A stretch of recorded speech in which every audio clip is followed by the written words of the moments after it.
I celebrated a birthday. El mes pasado celebré mi cumpleaños. Como regalo, mi esposa Mary me dio un disco compacto de canciones de esperanza y fe de la famosa cantante británica Vera Lynn, quien inspiró a sus escuchas durante los días sombríos de la Segunda Guerra Mundial. Un pequeño antecedente histórico explica por qué mi esposa me daría algo así. El bombardeo de Londres en septiembre de 1940 empezó un día antes de que yo naciera. Mi madre, que escuchaba los sucesos por la radio en la habitación del hospital, decidió ponerme el nombre del anunciador, que se llamaba Quentin. La cantante Vera Lynn tiene actualmente 93 años. El año pasado se volvieron a estrenar sus canciones del tiempo de la guerra y de inmediato ascendieron a la cima de la lista de éxitos en Gran Bretaña. Algunos que sean ya mayores recordarán canciones como Los blancos acantilados de Dover. Me impresionó uno que se titulaba Cuando se vuelvan a encender las luces por todo el mundo. Me hacía recordar dos cosas. Primero, las palabras proféticas de un estadista británico: se apagan las luces por toda Europa, no las volveremos a ver encendidas en nuestra vida.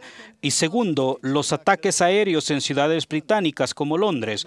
Para que fuera más difícil para los bombarderos encontrar el blanco, se instituyeron los apagones. Se apagaban las luces y se cubrían las ventanas. La canción reflejaba la esperanza de que se restablecería la libertad y la luz. Para aquellos de nosotros que entendemos el papel del Salvador y de la luz de Cristo en el constante conflicto entre el bien y el mal, la analogía que existe entre esa guerra y el conflicto moral actual es clara. Es por medio de la luz de Cristo que toda la humanidad puede discernir el bien del mal. Nunca ha sido fácil lograr ni conservar la libertad y la luz. El costo siempre ha sido muy elevado. Desde la guerra en los cielos, las fuerzas de la maldad han utilizado todo medio posible para destruir el albedrío. El ataque contra los principios morales y la libertad religiosa nunca ha sido tan potente. Como santos de los últimos días tenemos que hacer todo lo que nos sea posible por preservar la luz y proteger nuestras familias y comunidades de este ataque a la moral y la libertad religiosa. Un peligro constante hacia la familia es la invasión de las fuerzas del mal que parecen provenir de todas direcciones. No obstante, que nuestro esfuerzo principal debe ser el buscar la luz y la verdad. Sería prudente que mantuviéramos nuestros hogares a oscuras para protegerlos de las bombas mortíferas que destruyen nuestro desarrollo y progreso espiritual. La pornografía en particular es un arma de destrucción masiva, moralmente. Su impacto está al frente de la erosión de los valores morales. Igualmente letales son algunos programas de televisión y sitios de Internet. Esas fuerzas malignas despojan al mundo de la luz y la esperanza. El nivel de decadencia se va acelerando. Si no apagamos las luces de nuestro hogar y nuestra vida para que no entre la maldad, que no nos sorprenda si devastadoras explosiones morales destruyen la paz, que es la recompensa de un vivir recto. Nuestra responsabilidad es la de estar en el mundo, pero no ser de él. Además, debemos aumentar considerablemente la observancia religiosa en el hogar. Para la noche de hogar, cada semana, la oración familiar diaria y el estudio diario de las Escrituras son buenos principios, son elementos esenciales. Si no hacemos de nuestros hogares lugares santos que nos protejan de la maldad, no estaremos preparados para las consecuencias adversas que se han predicho en las Escrituras. Además de proteger a nuestra propia familia, debemos ser una fuente de luz para proteger nuestras comunidades. El Salvador dijo: así alumbre vuestra luz delante de los hombres para que vean vuestras buenas obras y glorifiquen a vuestro Padre que está en los cielos. Nuestros días se han descrito como un tiempo de abundancia y una época de duda.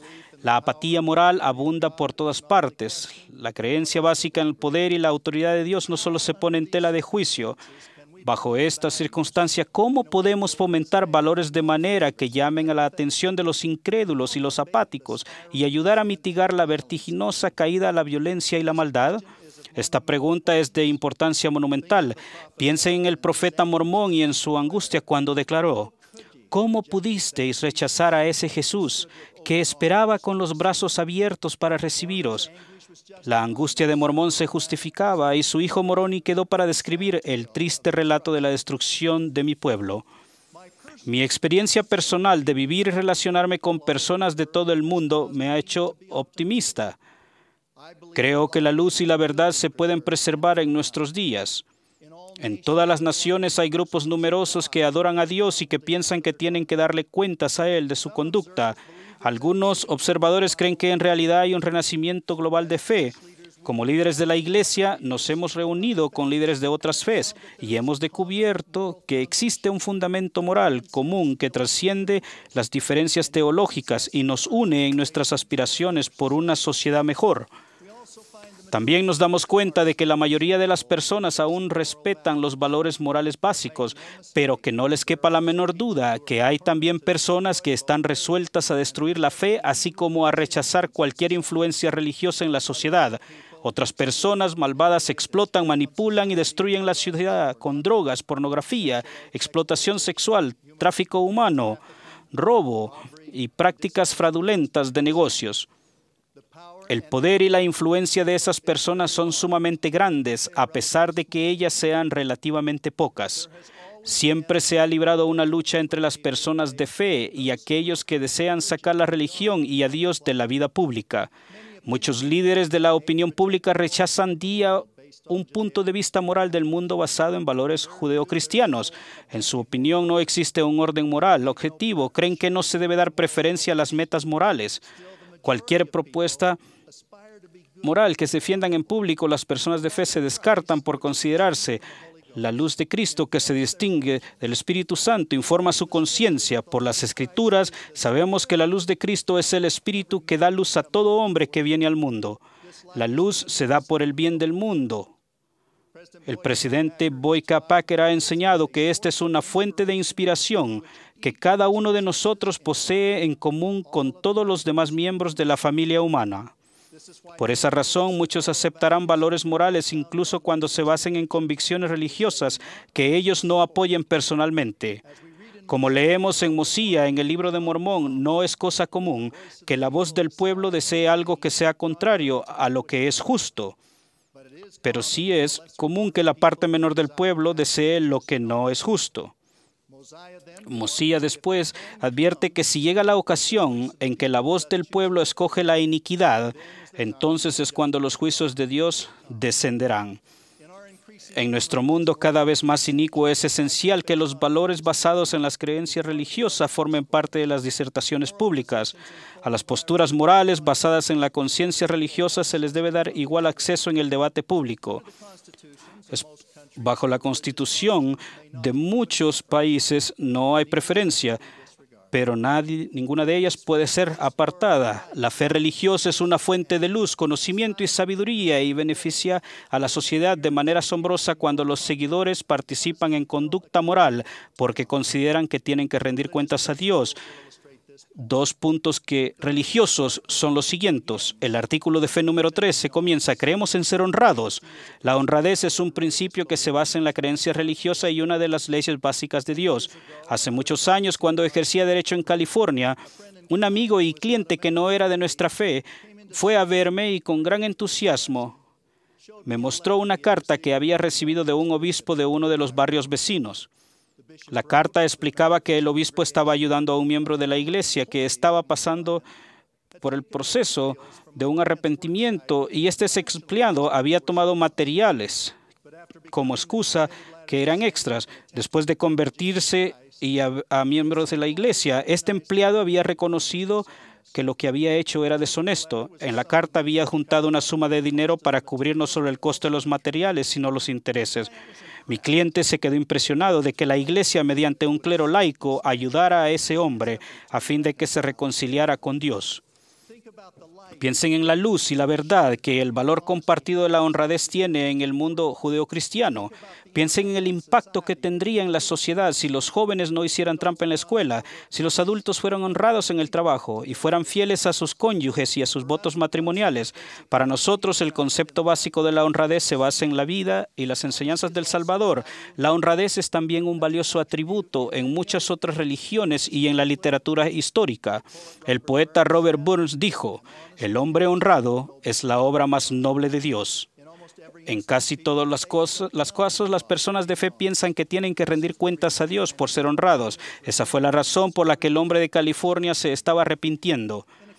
En un discurso que se pronunció el año pasado, Clayton Christensen, profesor de Harvard y líder de la iglesia, compartió el relato verdadero de un colega profesional y amigo originario de otro país que había estudiado democracia.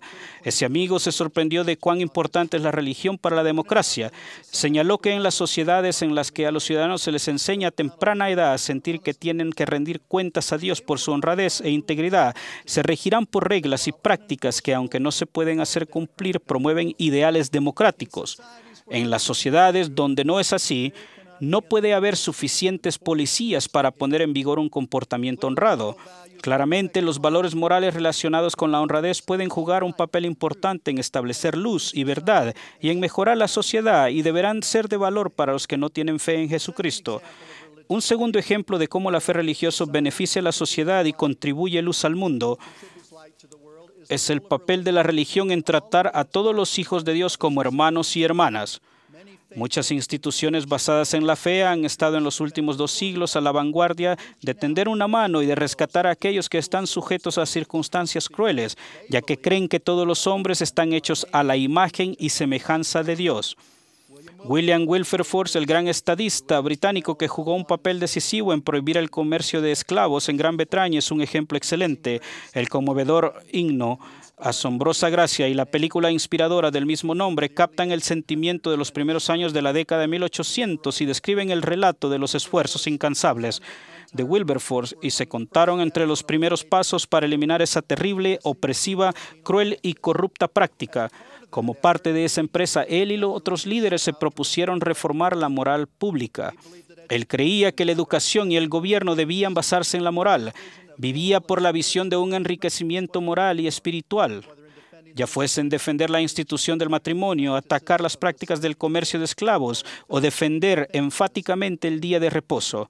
Con gran energía ayudó a movilizar a los líderes morales y sociales del país en una lucha nacional contra el vicio. En los primeros días de la historia de nuestra iglesia, la gran mayoría de los miembros se oponían a la esclavitud. Eso fue un importante elemento, junto con nuestras creencias religiosas, de la hostilidad y la violencia del populacho que experimentaron, así como la orden de exterminación emitida por el gobernador Boggs en Missouri en 1833. En 1833, José Smith recibió una revelación que declaraba: "No es justo que un hombre sea esclavo de otro". Nuestro compromiso a la libertad de religión y de tratar a todas las personas como hijos e hijas de Dios es fundamental para nuestra doctrina. Estas son solo 2 ejemplos de la forma en que los valores basados en la fe pueden bendecir grandemente a la sociedad. Hay muchos valores más que logran ese objetivo.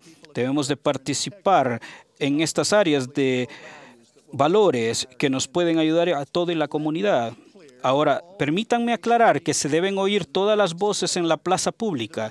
No se deben silenciar las voces religiosas ni las seculares, mas aún no debemos esperar que, a causa de que algunas de nuestras opiniones tengan su origen en principios religiosos, automáticamente se acepten o se les dé el trato preferente.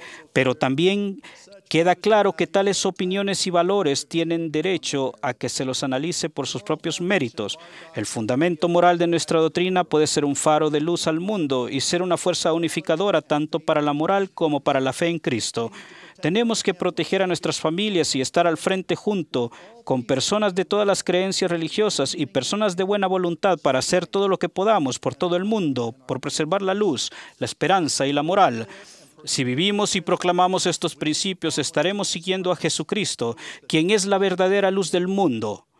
Podemos ser una fuerza para la rectitud en prepararnos para la segunda venida de nuestro Señor y Salvador Jesucristo. Esperamos con ansias ese bello día en que los corazones libres cantarán cuando las luces se vuelvan a encender por todo el mundo. En el sagrado nombre de Jesucristo. Amén.